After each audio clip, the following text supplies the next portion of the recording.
Vadanti tat tatvavidas yat tat jnanam advayam brahmati paramatmati bhagavanti shabdite. In Srimad Bhagavat, in the first canto, there's a verse that says that Vedantis, they see God in three ways, and each one is perfect unto itself. If someone is a Brahmavadi, he's perfect. All glories to him. That's a perfect realization of God. God is Brahman, Parabrahman, or Brahman, Brahma Sayuja.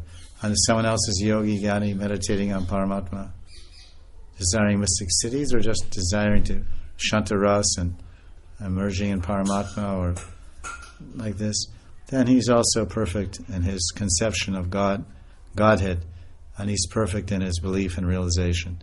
And someone else, he's a Bhagavan. He worships the personality of God as Vishnu, Ram, Krishna, and he's also perfect.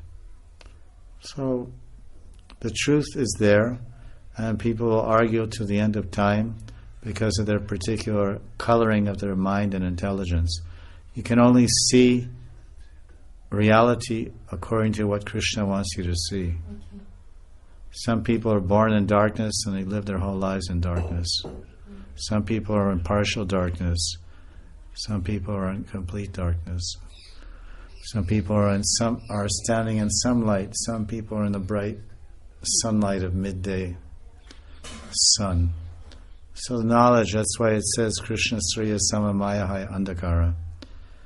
This is a verse in Chaitanya Charitamrita. Krishna Sriya Maya Haya Andakara. That Krishna is like the sun. So the sun has different intensities of light and heat and illumination power.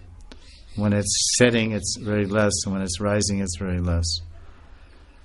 So the sun, the Krishna Surya, the sunshine of Krishna Bhakti, there's so many levels of bhakti, as you well know. There's so many degrees of devotion. And the same way with transcendental knowledge, there's so many levels and degrees of transcendental knowledge. As one expands his bhakti and deepens his bhakti, then Krishna starts to bless him more and more and more. He becomes more realized and more perceptive. He becomes more perceptive, more discriminative, and more realized as he progresses in bhakti bhajan and receives more kripa from Krishna.